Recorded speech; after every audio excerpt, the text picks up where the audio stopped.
that could be a raceway with electrical wires in it. It could be for water pipes. There could be air conditioning duct in there. I don't think there is, but it could be a chase.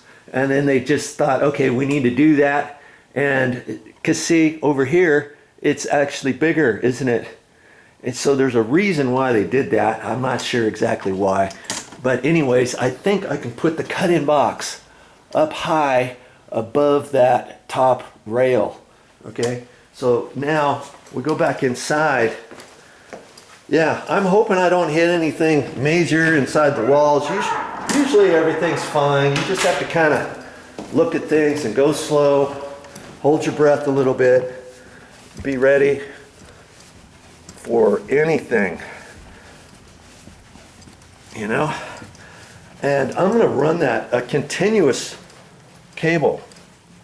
See, I don't have to have the cable end coming out of the wall right there.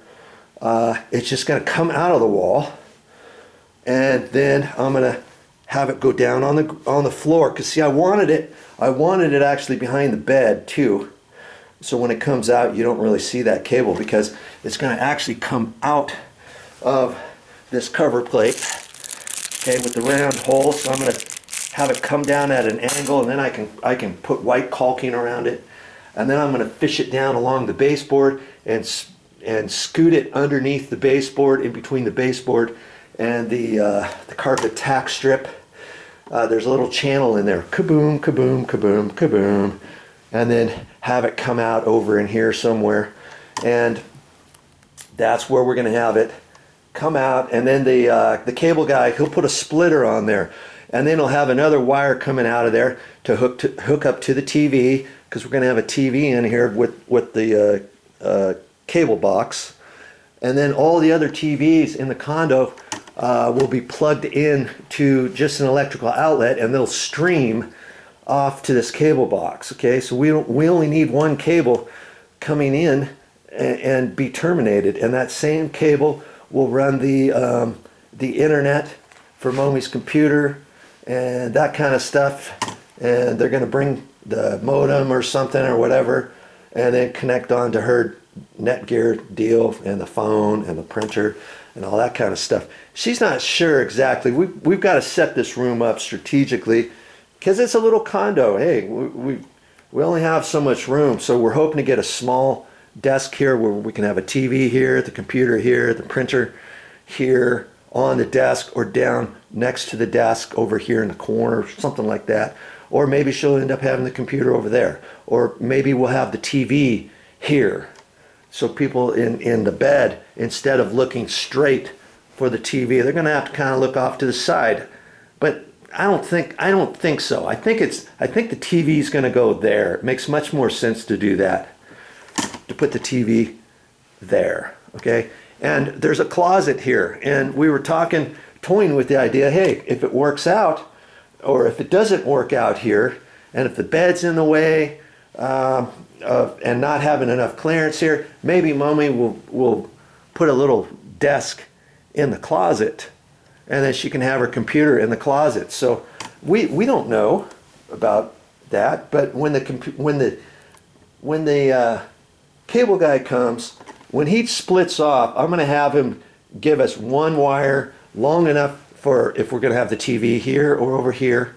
So he'll give us a cord, maybe 6, 7, 8 feet long, and then I can roll it up wherever it ends up going. And then for the computer, I want the cord long enough to go off of a splitter here, so if we do decide to put it in the corner of the closet, I've got to have a cord long enough to get over there, maybe 15, 20 feet. And so I'll have him make me a jumper that's maybe 20 feet long. I'll measure it out or something. And then if she ends up having it here, we just have this piece, 20 feet long, and I'll just have to wrap it up, and then we'll set it in the corner or underneath the desk, whatever, and then have it come out. So that way we're prepared for wherever she decides to have the computer.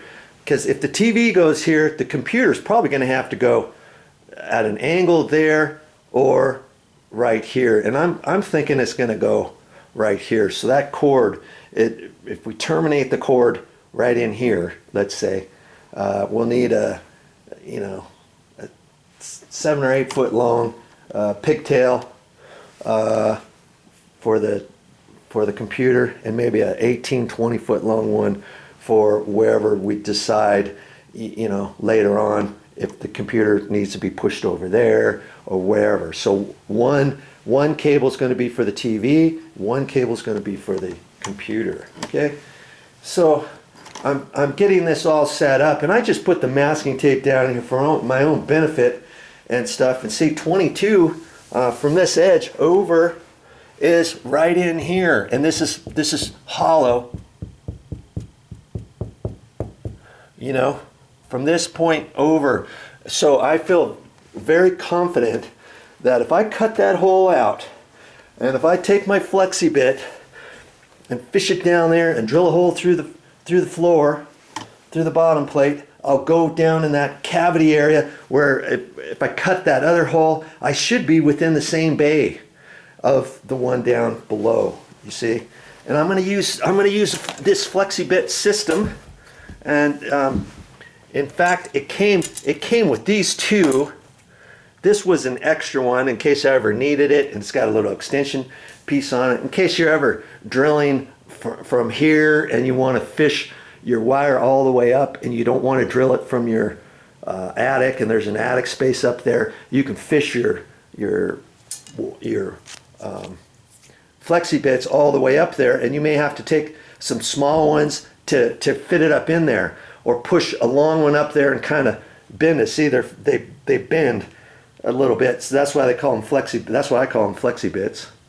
And then you can push that. You can push that up, and then you can connect another one and connect another one if you want. Well, I bought this one separate. I don't know if I'll ever use it. Okay, and then it came with this.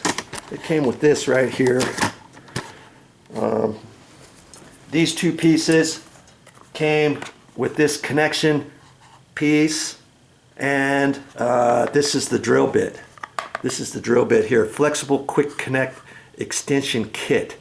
This one's from Southwire, and I ended up pushing it together. Oh, here we go. See, here's the bit, and this is 3/4 inch. You can get them 1/2 inch, 3/8. I'm not sure if you can get half, maybe 5/8. But if you get 3/4, you can't just get another bit later and think, oh, I need a 1 inch hole or an 1.5 inch hole or an 1 1/4 hole, and get a twist drill bit and hook it on here. These are not designed for anything bigger than 3/4 inch, because you could twist this off or this thing could bend and it's not strong enough. Okay, but these are designed to be used with the 3/4 inch, and if I had a 3/8 inch little twist drill bit, I could use that too. And see, it's just a quick connect at the end. And I'm not going to use this short one because I can't get enough bend on it. So more than likely I'm going to use this one here. See how I can flex that. See, and so I'll pull that back and see if I can't get that on there. Ooh, see, I got to check it, make sure I get it in, because the last thing you want to do is make the assumption that you got it and then start drilling down into a wall, let's say, or the floor or whatever, and have this not be connected. You'll still be able to drill the hole, but after you drill it, this could pop off and drop doink right down inside your wall. Okay,